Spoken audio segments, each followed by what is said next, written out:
ইন্নাল হামদুলিল্লাহ ওয়াসসালাতু ওয়াসসালামু আলা রাসূলিল্লাহ আম্মা বাদ। আমার প্রিয় মুসলিম ভাই ও বোন, একজন সাধারণ মুসলিম মাত্র এই বিষয়টি জানার কথা যে শিরক হচ্ছে সবচেয়ে বড় অপরাধ। আমরা যে তাওহীদে বিশ্বাস করি এর বিপরীত হলো শিরক। তাওহীদ হলো আল্লাহর একত্ববাদে বিশ্বাস স্থাপন করা, একমাত্র আল্লাহ তাআলার ইবাদত করা, আর শিরক হলো আল্লাহর সাথে কোনো কিছুকে অংশীদার সাব্যস্ত করা। কোনো মুসলিমের অন্তরে তাওহীদ ও শিরকের বিশ্বাস একসাথে থাকতে পারে না। একজন মানুষ সত্যিকার অর্থে তাওহীদে বিশ্বাসী হলে সে কখনো শিরকি বিশ্বাস ও কাজকর্মের প্রতি নমনীয়তা ও মুগ্ধতা প্রকাশ করতে পারে না। কিন্তু দুঃখজনক হলো সত্য, আজ আমরা দেখছি নিজেকে তাওহীদে বিশ্বাসী দাবি করে এমন অনেক নামধারী মুসলিম শিরকি উৎসব, মূর্তি পূজা উপলক্ষে মুশরিকদের শুভেচ্ছা জানাচ্ছে।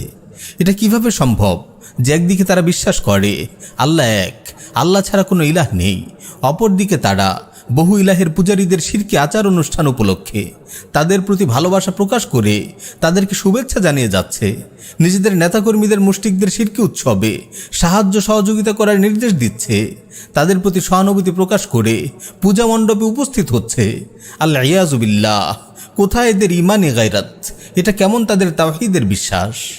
আচ্ছা, এরা কি কখনো এদের মা বাবার প্রতি অসম্মানকারীদের শুভেচ্ছা জানাবে? বা কেউ তাদের মা বোনদের সম্ভ্রমের উপর আঘাত হানলে তার প্রতি সহানুভূতি দেখাবে? তাহলে এরা কিভাবে মহান রাব্বুল আলামিনের সাথে অংশীদার সাব্যস্তকারীদের প্রতি শুভেচ্ছা জানায়? হাজারো খুন ধর্ষণের চেয়ে বড় অপরাধ যে শিরক, এমন ভরপুর শিরকের আয়োজনে একজন মুসলিম কিভাবে শুভেচ্ছা জানাতে পারে? বস্তুত এদের অন্তরে যদি আল্লাহ তাআলার বরত্ব আজমতের অনুভূতি থাকতো, সত্যিকার অর্থে যদি তারা তাওহীদের বিশ্বাস অন্তরে ধারণ করত, কিছুতেই তারা শিরকি উৎসবের প্রতি শুভেচ্ছা জানাতে পারত না, মুশরিকদের পূজা মণ্ডপে উপস্থিত হতো না। শিরক ও মুশরিকদের প্রতি এদের ভালোবাসা ও মুগ্ধতা দেখে রাসূল সাল্লাল্লাহু আলাইহি ওয়াসাল্লামের এই হাদিসটির কথা মনে পড়ে যায়, লা তাকুমুস সাআহ হাত্তা তালহাক কাবাইলু মিন উম্মতি বিল মুশরিকিন ওয়া হাত্তা তা'বুদা কাবাইলু মিন উম্মতি আল আওসান। আমার উম্মতের কিছু সংখ্যক লোক মুশরিকদের সঙ্গে মিলিত না হওয়া পর্যন্ত এবং আমার উম্মতের কিছু গোত্র মূর্তি পূজায় লিপ্ত না হওয়া পর্যন্ত কিয়ামত সংঘটিত হবে না। আমার প্রিয় মুসলিম ভাই ও বোন, আগে আমরা দেখতাম সেকুলার রাজনৈতিক দলের নেতারা এমন ঈমান বিধ্বংসী কাজগুলো করত কারণ তাদের কাছে ঈমান ও ধর্মীয় মূল্যবোধের কোনো গুরুত্ব নেই। কিন্তু এখন ইসলামের নামে রাজনীতি করা গণতান্ত্রিক দলের আমির ও নেতাকর্মীরাও শিরকি উৎসব উপলক্ষে মুশরিকদের শুভেচ্ছা জানাচ্ছে। আপনারা দেখেছেন জামায়াতে ইসলামীর আমির ডক্টর শফিকুর রহমান দুর্গাপূজা উপলক্ষে হিন্দুদের প্রতি আন্তরিক শুভেচ্ছা জানিয়ে ফেসবুকে স্ট্যাটাস দিয়েছে, নিজের দলীয় নেতাকর্মীদের নির্দেশ দিয়েছে এই উপলক্ষে হিন্দুদের সাহায্য সহযোগিতা করার জন্য। আচ্ছা, এই জামাত আমির কি জানে না শিরকি উৎসব উপলক্ষে মুশরিকদের শুভেচ্ছা জানানো মুসলিমদের জন্য বৈধ নয়? নাকি সংখ্যালঘু হিন্দুদের কিছু ভোটের আশায় তারা তাওহীদ ও শিরকের পার্থক্য ভুলে গেছে? নাকি ক্ষমতায় আসার জন্য রামবাম ও বিশ্ব তাগুতদের অনুকম্প লাভের উদ্দেশ্যে এমন ঈমান বিধ্বংসী কাজ করছে? বস্তুত গণতান্ত্রিক সিস্টেমটাই এমন, এখানে বিশ্ব তাগুতদের সাপোর্ট পাওয়ার জন্য কুফর শিরকের প্রতি নমনীয় ও নতজানু আচরণ করতে হয়। গণতান্ত্রিক সিস্টেমে ক্ষমতা লাভের নাটাই যেহেতু পশ্চিমাদের হাতে, তাই যে কোনো মূল্যে তাদের খুশি করতে হয়। লিবারেল গণতান্ত্রিক ইসলামী দলগুলোকে বারবার পশ্চিমাদের কাছে জানান দিতে হয় তারা মৌলবাদী না, তারা ক্ষমতায় আসলে ইসলামের বিধান কারো উপর চাপিয়ে দেবে না, হিজাব ম্যান্ডেটরি না, সকল ধর্মের আচার অনুষ্ঠানকে তারা সম্মান করে, যদিও তা শিরকি উৎসব হোক। তারা মডারেট ইসলামের পক্ষে, এজন্য বেপরদায় নারীদের সাথে নিয়ে তাদের ফটো সেশন করতে হয়। বিভিন্ন সভা, সেমিনার ও টক শোতে ইসলামের বিধিবিধানের ব্যাপারে ভুল ব্যাখ্যা দাঁড় করিয়ে সেকুলারদের মন জয় করতে হয়। এভাবেই তারা পশ্চিমাদের আশ্বস্ত করে আর শরিয়া প্রতিষ্ঠার বিষয়কে অগ্রাহ্য ও উপেক্ষা করে। যারা ক্ষমতায় আসার আগেই ইসলামী বিশ্বাস ও মূল্যবোধকে বিসর্জন দিতে কার্পণ্য করে না, তারা ক্ষমতায় এসে কেমন ইসলাম প্রতিষ্ঠা করবে? বিশ্ব তাগুতদের চাপকে উপেক্ষা করে কিভাবে ইসলামের বিধান অনুযায়ী শাসন পরিচালনা করবে? আমার প্রিয় মুসলিম ভাই ও বোন, আপনারা আরও ভয়ঙ্কর ব্যাপার লক্ষ্য করেছেন। বর্তমান সরকারের ধর্ম উপদেষ্টা ডক্টর আফম খালিদ হিন্দুদের পূজা মণ্ডপে গিয়ে তাদেরকে বুক ফুলিয়ে শিরকি উৎসব পালন করতে বলেছে। মুগ্ধ হয়ে মুশরিক নারীদের নৃত্য উপভোগ করে এসেছে। অথচ মুসলিম নাবালিকা মেয়েকে যখন হিন্দু পুরোহিত ধর্ষণ করল, আর সেই ধর্ষকের বিচারের দাবিতে ধর্ষিতার পরিবার ও তাওহীদি জনতা বিক্ষুব্ধ হয়ে আন্দোলন করল, তখন তার মুখ দিয়ে টুশব্দও বের হয়নি। তার নিশ্চুপ নীরবতা দেখা গেছে প্রিয়নবী সাল্লাল্লাহু আলাইহি ওয়াসাল্লামকে নিয়ে কটূক্তিকারীদের ব্যাপারেও শাতিম রাখাল রাহাদের বিরুদ্ধে তার মুখ থেকে কোনো আওয়াজ বের হয়নি। এর কারণ হলো সেকুলার সিস্টেমের আনুগত্য তাকে এসব ইস্যুতে বধির ও বোবা বানিয়ে রেখেছে। বস্তুত এই সিস্টেমের পথে যারাই চলে তাদের অধিকাংশই পশ্চিমাদের খেয়াল খুশিকে প্রাধান্য দেয়। আমার প্রিয় মুসলিম ভাই ও বোন, আজ যারা পশ্চিমাদের চাহিদা মতো নিজেদের মডারেট প্রমাণে ব্যস্ত, তাদের ব্যাপারে আমাদের অবশ্যই সতর্ক থাকতে হবে। যাই হোক, আমার আজকের আলোচনার উদ্দেশ্য হচ্ছে শিরকি উৎসবের ব্যাপারে মুসলিমদের সতর্ক করা। ধর্ম যার যার, উৎসব সবার। মুশরিক ও সেকুলারদের এমন ঈমান বিধ্বংসী স্লোগানে বিভ্রান্ত হয়ে কেউ যেন শিরকে লিপ্ত না হয়। গণতান্ত্রিক ইসলামী দলের নেতাদের বিচ্যুতি যেন কাউকে ঈমান বিধ্বংসী কর্মকাণ্ডের দিকে ঠেলে না দেয়। এসব ব্যাপারে আপনারা অবশ্যই সতর্ক থাকবেন। মুশরিকদের শিরকি উৎসব থেকে সর্বদা দূরে থাকবেন। মনে রাখবেন, শিরক হলো সবচেয়ে ভয়ঙ্কর অপরাধ, যে অপরাধের ক্ষমা নেই। পবিত্র কুরআনে আল্লাহ তাআলা বলেন, ইন্নাল্লাহা লা ইয়াগফিরু আন ইউশরাকা বিহি ওয়া ইয়াগফিরু মা দুনা যালিকা লিমান ইয়াশা ওয়া মান ইউশরিক বিল্লাহ ফাকাদ ইফতারা ইসমান আযীমা। নিশ্চয়ই আল্লাহ তার সাথে শরীক করাকে ক্ষমা করেন না, এছাড়া অন্যান্য অপরাধ যাকে ইচ্ছা ক্ষমা করেন। আর যেই আল্লাহর সাথে শরীক করে সে এক মহাপাপ রটনা করে। পবিত্র কুরআনে আর ইরশাদ হয়েছে, ইন্নাহু মান ইউশরিক বিল্লাহ ফাকাদ হারামাল্লাহু আলাইহিল জান্নাহ ওয়া মাওয়াহুন নার ওয়া মা লিয-যালিমিনা মিন আনসার। নিশ্চয় যে আল্লাহর সাথে শরীক করে তার উপর অবশ্যই আল্লাহ জান্নাত হারাম করে দিয়েছেন এবং তার ঠিকানা হলো জাহান্নাম, আর জালিমদের কোনো সাহায্যকারী নেই। আমার প্রিয় মুসলিম ভাই ও বোন, শিরক হলো সবচেয়ে বড় জুলুম। পবিত্র কুরআনে আল্লাহ তাআলা লুকমান হাকিমের যে উপদেশগুলো উল্লেখ করেছেন, সেখানে শুরুতেই লুকমান হাকিম তার সন্তানকে শিরকের ব্যাপারে সতর্ক করেছেন। আল্লাহ তাআলা বলেন, ওয়া ইয ক্বালা লুকমানু লিবনিহি ওয়া হুয়া ইয়াইযুহু ইয়া বুনাইয়া লা তুশরিক বিল্লাহ ইন্নাশ শিরকা লাযুলমুন আযীম।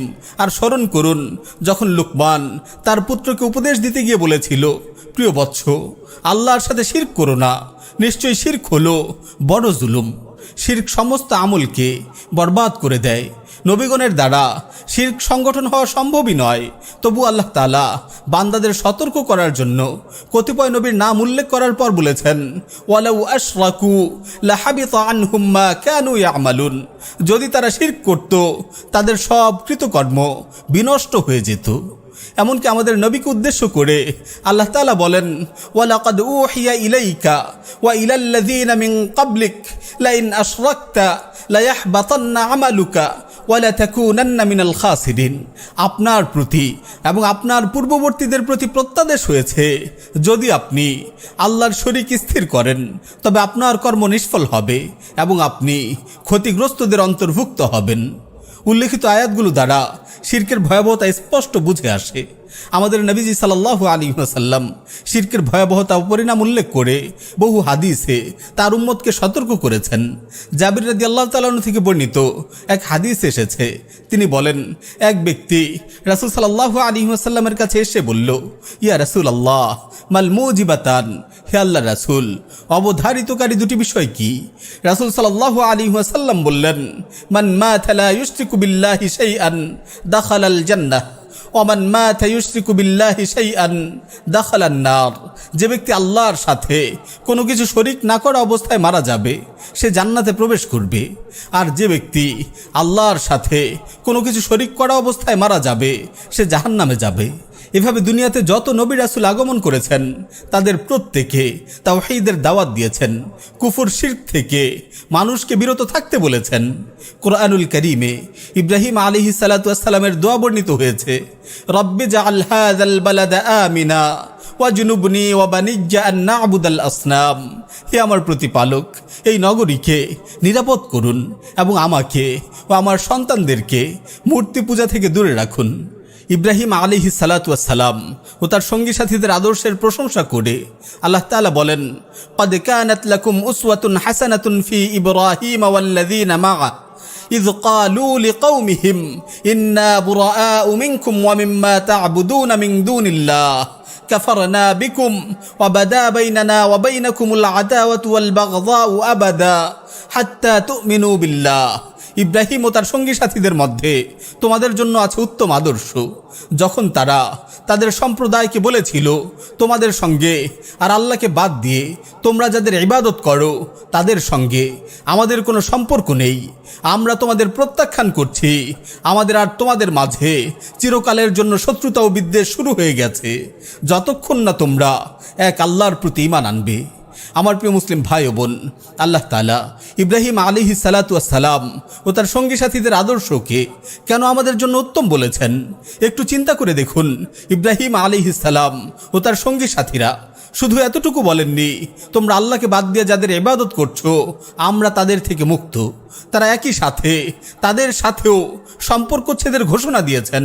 যারা এসব বাতিল উপাস্যের ইবাদত করে তাদেরকে সুস্পষ্টভাবে তারা জানিয়ে দিয়েছেন, কাফারনা বিকুম ওয়া বাদা বাইনানা ওয়া বাইনাকুমুল আদাওয়াতু ওয়াল বাগদাউ আবাদা হাত্তা তুমিনু বিল্লাহ।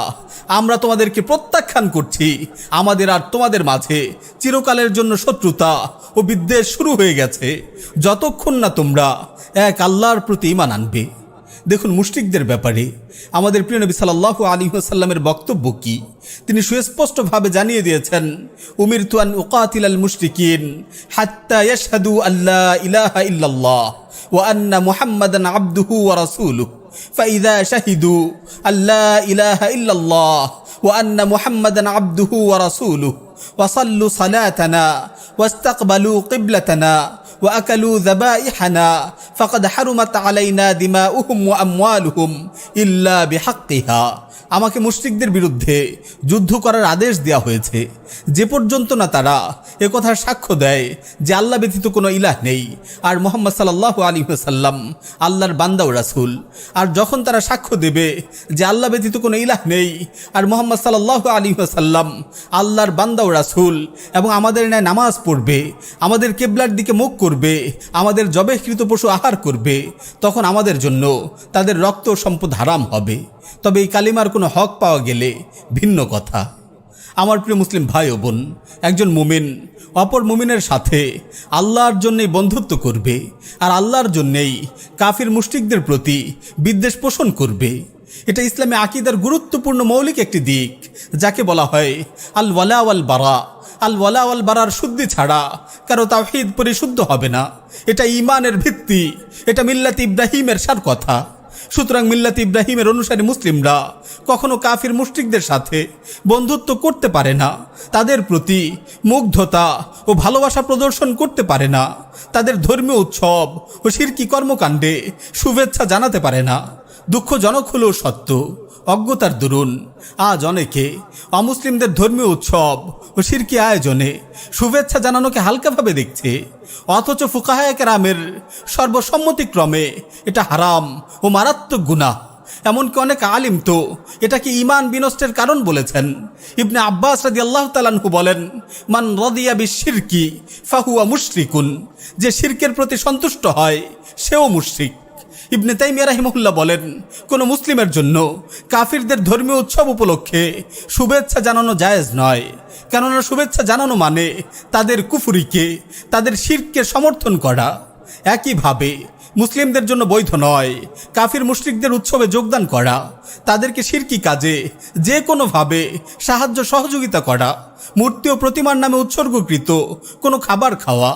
ওমর রাদিয়াল্লাহু তাআলা আনহু বলেছেন, তোমরা মুশরিকদের উৎসবের দিন তাদের উপাসনালয়ে প্রবেশ করো না, কেননা তাদের উপর আল্লাহর গজব নাজিল হয়। আল্লাহ তাআলা বলেন, ওয়া তাআওয়ানু আলাল বিররি ওয়াত তাকওয়া ওয়া লা তাআওয়ানু আলাল ইসমি ওয়াল উদওয়ান। সৎ কাজ ও তাকওয়ার ব্যাপারে তোমরা পরস্পরকে সহযোগিতা করো, পাপ ও সীমালঙ্ঘনের কাজে পরস্পরকে সহযোগিতা করো না। আমার প্রিয় মুসলিম ভাই ও বোন, আপনি যদি সত্যিকার অর্থে লা ইলাহা ইল্লাল্লাহ বিশ্বাসী হন, তাহলে যাবতীয় শিরকি কার্যক্রম থেকে আপনি বেঁচে থাকুন। শিরকি কাজে সহযোগিতা, শিরকি উৎসবকে কেন্দ্র করে মুশরিকদের শুভেচ্ছা জানানো, শিরকি উৎসবের প্রতি মুগ্ধতা প্রকাশ, শিরকারীদের সাথে বন্ধুত্ব স্থাপন, এমন সব ধরনের অপরাধ ও সীমালঙ্ঘন থেকে দূরে থাকুন। মুশরিকদের সাথে এবং তারা যা কিছুর পূজা করছে এসব কিছুর সাথে সম্পর্ক ছিন্ন করুন। ইব্রাহিম আলাইহিস সালাতু ওয়াস সালাম ও তার সঙ্গী সাথীদের মতো দীপ্ত কণ্ঠে ঘোষণা দিন, ইন্না বুরাআউ মিনকুম ওয়া মিম্মা তা'বুদুনা মিন দুনিল্লাহ কাফারনা বিকুম ওয়া বাদা বাইনানা ওয়া বাইনাকুমুল আদাওয়াতু ওয়াল বাগদাউ আবাদা হাত্তা তু'মিনু বিল্লাহ। তোমাদের সঙ্গে আর আল্লাহকে বাদ দিয়ে তোমরা যাদের ইবাদত করো তাদের সঙ্গে আমাদের কোনো সম্পর্ক নেই। আমরা তোমাদের প্রত্যাখ্যান করছি। আমাদের আর তোমাদের মাঝে চিরকালের জন্য শত্রুতা ও বিদ্বেষ শুরু হয়ে গেছে, যতক্ষণ না তোমরা এক আল্লাহর প্রতি ঈমান আনবে। আমরা তোমাদের প্রত্যাখ্যান করছি। আমাদের আর তোমাদের মাঝে চিরকালের জন্য শত্রুতা ও বিদ্বেষ শুরু হয়ে গেছে, যতক্ষণ না তোমরা এক আল্লাহর প্রতি ঈমান আনবে।